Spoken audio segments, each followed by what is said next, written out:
अब हम लोग इसके प्रश्न उत्तर को भी जल्दी जल्दी देख लेते हैं। देखिए यहाँ पे उत्तर एक शब्द में लिखना है। पहला प्रश्न है, पृथ्वी द्वारा सभी वस्तुओं पर लगाया गया आकर्षण बल, इसको कहेंगे गुरुत्वाकर्षण बल। दूसरा है, इकाई क्षेत्रफल पर कार्य करने वाला बल, इसको बोलते हैं दाब। तरल द्वारा ऊपरमुखी दाब, तरल के द्वारा ऊपर में लगाया जाने वाला दाब क्या होता है, पढ़े हैं। उत्प्लावन बल, वह बल जो वस्तु को जल में तैरने में मदद करती है, तैरते हुए रखती है, वो कौन है, उत्प्लावन बल है वो भी। फिर इकाई क्षेत्र पर लगने वाला वायु दाब, वायुमंडलीय दाब, क्योंकि वायु दाब है और इकाई क्षेत्र पर लग रहा है तो ये क्या हो गया, वायुमंडलीय दाब। अब खाली स्थान को भरना है। ठोस द्वारा केवल नीचे की दिशा में दाब आरोपित किया जाता है, आप लोग पढ़े हैं कि ठोस के द्वारा नीचे की दिशा में ही दाब आरोपित होता है। वायु द्वारा आरोपित दाब का मान सभी दिशा में होता है, लेकिन वायु जो दाब लगाती है वो सभी दिशा में लगाती है। उसी तरह से द्रव द्वारा आरोपित दाब सभी दिशा में होता है। दाब की इकाई पास्कल है, हम लोग सारा चीजें सब पढ़ चुके हैं। जल की गहराई में दाब का मान अधिक होता है, जैसे जैसे जल के गहराई में जाएंगे, अंदर जाएंगे, वैसे वैसे मान जो है, दाब का मान जो है वो बढ़ता चला जाएगा। अब देखिए यहाँ पे दिया हुआ नहीं है प्रश्न, बट यहाँ पे सही गलत करना है। ठोस द्वारा दाब उसके भार के कारण होता है, केवल भार के कारण नहीं होता है, इसलिए ये गलत हो गया। द्रव में गहराई के साथ दाब का मान बढ़ता है, सही बात है। जैसे जैसे द्रव में अंदर जाएंगे गहराई बढ़ेगा, दाब जो है वो भी बढ़ता चला जाएगा। वायु में भार होता है, हाँ वायु में भार होता है, वायु में ज्यादा भार नहीं होता, थोड़ा ही होता है, मगर भार होता है। क्षेत्रफल का मान घटाने पर दाब का मान घटता है, ये गलत है। ये हम बताए थे कि इनवर्सली प्रोपोर्शनल होता है, अगर क्षेत्रफल का मान घटाएंगे तो दाब का मान बढ़ेगा। बल एवं दाब में क्या अंतर होता है, अब इसको हम लोग आगे देखते हैं। बल और दाब में क्या अंतर है। बल जो है वो पूर्ण धक्का है, बल जो है वो कैसा है, इसको आप लिख लीजिएगा। बल पूर्ण धक्का है, जबकि दाब इकाई क्षेत्र पर लगने वाला बल है, इकाई क्षेत्र पर लगने वाला बल है, और बल जो है पूरी तरह से धक्का है। पांचवा प्रश्न है आपका कि आप पिन को नुकीला क्यों बनाते हैं।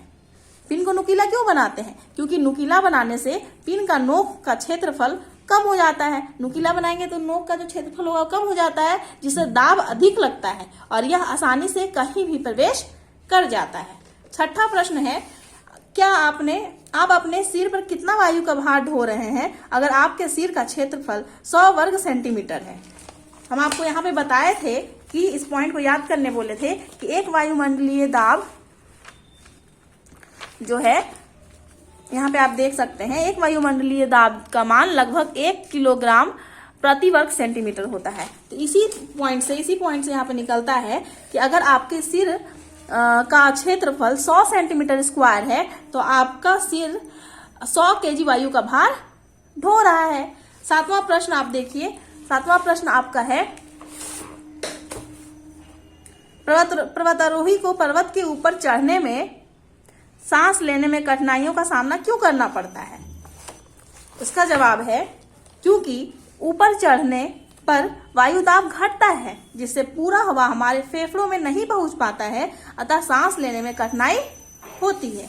आठवां प्रश्न है, पास्कल ने कैसे दर्शाया कि द्रव सभी दिशाओं में दाब आरोपित करते हैं। तो इस प्रश्न का उत्तर आपको इस जगह से लिखना है बच्चों।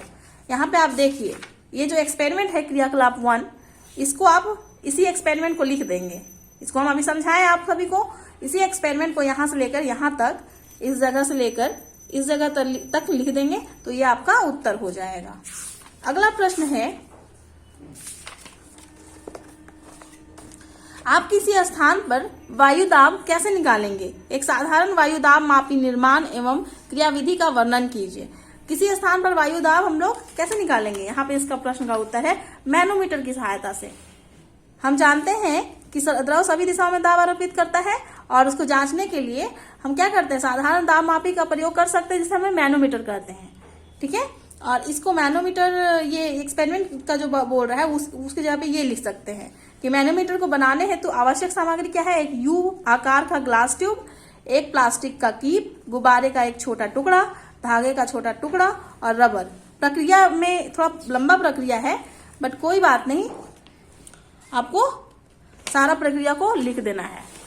जैसे कि यहाँ पे हम देख सकते हैं, एक यू आकार की नली लीजिए जिसका दोनों सिरा खुला होता है, यूं नली को किसी बोर्ड पर लगा देते हैं, यूं नली पर मध्य से निश्चित दूरी पर दोनों नली को आशंकित कर देते हैं, यूं नली में कुछ रंगीन जल भर देते हैं, यूं नली के दोनों बाहों पर जल के चिन्ह के स्तर को नोट कर लेते हैं।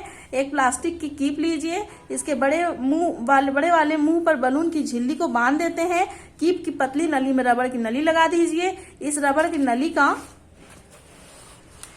दूसरा छोर यूं नली के बाह में लगा दीजिए। इस प्रकार मैनोमीटर उपयोग के लिए बनकर तैयार हो गया। कीप की झिल्ली पर ऊपर की ओर दाब लगाने से कीप के अंदर की वायु पर दाब लगता है। वायु संपीड़ित होकर यू नली के रंगीन जल पर दबाव डालती है। यू नली के दूसरी बाह का रंगीन जल बाह के में ऊपर चढ़ जाता है।